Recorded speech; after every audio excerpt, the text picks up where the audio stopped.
Praise the Lord. கர்த்தர் நாமத்திற்கு ஸ்தோத்திரம்.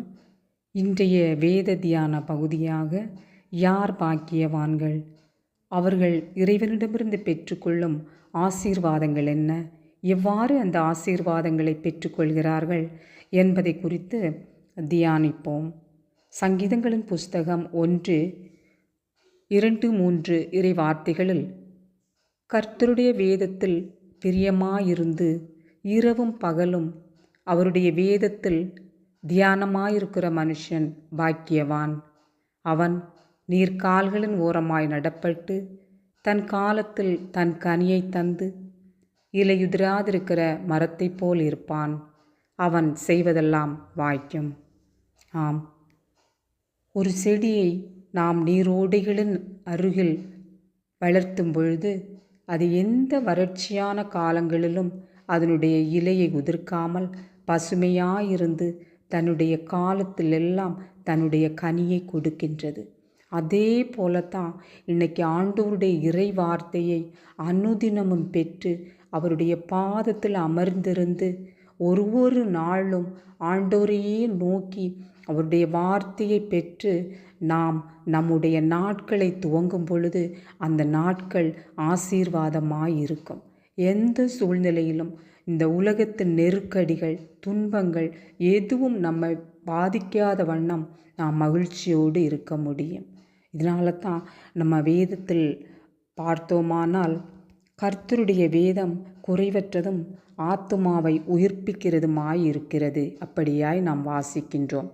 ஆண்டவருடைய வேதத்தை நாம் தியானிக்கும் பொழுது அங்கு குறைவுகளே இருக்காது. நம்முடைய குறைவுகளெல்லாம் நிறைவாய் மாறும். இந்த உலகத்தின் நெருக்கடிகள், துன்பங்கள் எல்லாம் நம்முடைய ஆன்மாவை நெருக்கும் பொழுது நம்முடைய ஆன்மா துவண்டு போகிறது. அப்போ இந்த துவண்டு போகின்ற வேளையில் நம்முடைய ஆன்மாவிற்கு ஒரு புத்துயிர் கொடுக்கக்கூடிய ஒரு முக்கியமான அம்சமாக இந்த இறை வார்த்தை நம்முடைய இதயத்தில் செயலாற்றுவதை நாம் பார்க்க முடியும். இப்போ நாம் அனுதினமும் ஆண்டவருடைய பாதத்தில் அமர்ந்து அனுதின மன்னாவை பெற்றுக்கொள்ள வேண்டும். இதனால தான் கடவுள் வேதத்தில் சொல்கிறாரு, இஸ்ரவேல் மக்கள், அதாவது எகிப்தின் அடிமைத்தனத்திலிருந்து இஸ்ரவேல் மக்களை கானான் தேசத்தை நோக்கி வழிநடத்தி செல்கின்றார்கள். மோசே, ஆரோன், யோசுவா இவர்களை ஆண்டவரே தேர்ந்து கொள்கிறார். இவர்களுக்கு கடவுள் ஒரு அறிவுரையை கொடுக்கின்றார். நீங்கள் இந்த மக்களை வழிநடத்தி செல்கின்றீர்கள், அநேக தடைகள் வரும், போராட்டங்கள் வரும். இவர்கள் மத்தியில் இவர்களை ஞானமாய் வழிநடத்தி செல்ல உங்களுக்கு இந்த நியாயப்பிரமாண புத்தகம், அதாவது ஆண்டவருடைய கட்டளைகள் அடங்கிய அந்த புத்தகம் மிகவும் தேவையாயிருக்கிறது. அனுதினமும் அதை நீங்கள் தியானிப்பீர்களாக என்பதாய் கர்த்தர் கூறுவதை நாம் யோசுவா 1:8 வாசிக்கும் பொழுது நாம் கண்டு கொள்ளலாம். இந்த நியாயப்பிரமாண புஸ்தகம் உன் வாயை விட்டு பிரியாதிருப்பதாக, இதில் எழுதியிருக்கிறவைகளின்படியெல்லாம் நீ செய்ய கவனமாயிருக்கும்படி இரவும் பகலும் அதை தியானித்து கொண்டிருப்பாயாக. அப்பொழுது நீ உன் வழியை வாய்க்க பண்ணுவாய், அப்பொழுது புத்திமானாயம் நடந்து கொள்வாய். ஆண்டவருடைய வார்த்தையை நம்ம தியானிக்கும் பொழுது ஒரு பெரிய இனக்கூட்டம் இப்போ யோசுவா வழிநடத்தி சென்று கொண்டிருக்கின்றார் அந்த இஸ்ரவேல் மக்களை. அவருக்கு ஆண்டவருடைய வார்த்தை மிகவும் தேவையாயிருக்கிறது. அப்போதான் இந்த மக்களை புத்திமானாய் வழிநடத்தி செல்ல முடியும். ஆண்டவருடைய அறிவுரையை அவர் கைப்பற்றி வெற்றியாய் இஸ்ரவேல் மக்களை வழிநடத்தி செல்வதை நாம் பார்க்க முடியும்.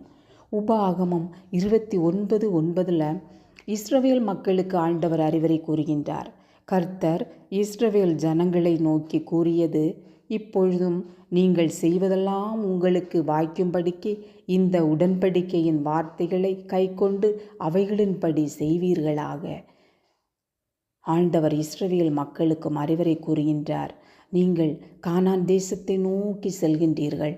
ஏற்படக்கூடிய தடைகள், நெருக்கடிகள் எல்லாவற்றையும் மேற்கொள்ள வேண்டுமானால் ஆண்டவருடைய உடன்படிக்கையின் வார்த்தைகள் அதை கைக்கொண்டு நீங்கள் அதன்படியே செய்யுங்கள். அப்போ ஆண்டவருடைய வார்த்தை எவ்வளவு முக்கியமானது. நாம் கூட இன்றைய நாட்களில் நம்முடைய வாழ்க்கை பயணத்தில் நாம் வழிநடந்து சென்று கொண்டிருக்கலாம். ஒரு குடும்பத்தில் இல்லை ஒரு வேலை செய்யும் இடத்தில் இல்லை ஒரு ஊழியக்காரனாக, ஒரு போதகராக நம்முடைய வாழ்க்கை பயணத்தை நாம் சென்று கொண்டிருக்கலாம். இந்த நேரத்தில் நம்முடைய வாழ்க்கையை வெற்றிகரமாக அமைக்க ஆண்டவருடைய வார்த்தை மிகவும் தேவையாக இருக்கிறது. ஆண்டவருடைய வார்த்தையை அனுதினமும் அவருடைய பாதத்தில் அமர்ந்து பெற்று நாம் வழிநடந்து செல்லும் பொழுது நம்முடைய வாழ்க்கையில் எந்த தடைகள் வந்தாலும் நாம் வெற்றியாய் முன்னேறி செல்ல முடியும். இந்த நேரத்தில் கூட எனக்கு ஒரு பாடல் வரிகள் எனக்கு என்னுடைய மனதில் தோன்றினது. வேதம், பரிசுத்த வேதம் இறைவன் தந்தது. வேதம், பரிசுத்த வேதம் இறைவன் தந்தது. தியானி, தினம் தியானி, வாய்க்கும் காரியம் வாய்க்கும். தியானி, தினம் தியானி, வாய்க்கும் காரியம் வாய்க்கும். ஆம், ஆண்டவருடைய வார்த்தையை நாம் தினமும் தியானிக்கும் பொழுது நம்முடைய வாழ்க்கையில் எல்லா காரியங்களும் வாய்க்கப்பட்டு நாம் ஒரு வெற்றி வீரர்களாய் நம்முடைய வாழ்க்கையில் வெற்றியாய் ஆசீர்வாதமாய் வாழ முடியும் என்பதில் எந்த சந்தேகமும் இல்லை. நாம் இந்த நேரத்தில் ஜெபிப்போம். நல்ல ஆண்டவரே, இரக்கமுள்ள தேவனே, இதோ உம்முடைய வார்த்தையை கேட்ட உம்முடைய குழந்தைகள் அத்தனை பேரையும் உம்முடைய பாதத்தில் ஒப்பு கொடுக்கிறேன் நாதா. இந்த வேளையில் உம்முடைய வார்த்தையை தியானிக்க நீர் எங்களுக்கு ஒரு அறிவுரையை கொடுத்திருக்கிறீர் சுவாமி. அதற்காய் கோடான கோடி ஸ்தோத்திரங்கள் அப்பா. இந்த வார்த்தைகள் நல்ல நிலத்தில் விழுந்த விதைகளாக ஒவ்வொருவருடைய இதயத்திலும் விழுந்து 100 மடங்கு பலன் கொடுக்கும்படியாய் தேவன் கிருபை செய்வீராக. உம்முடைய வேதத்தை தியானிக்க ஒவ்வொருவருடைய இதயத்திலும் பரிசுத்த ஆவியானவர் தூண்டுவீராக. வேதத்தையே சார்ந்து வேதத்தை தியானித்து வாழ்க்கையில் வெற்றியடைந்து எல்லா ஆசீர்வாதங்களையும் பெற்றுக்கொள்ள தேவனாய கர்த்தர் கிருபை செய்வீராக. உம்முடைய கரம் ஒவ்வொருவரோடு கூட இருக்கட்டும்.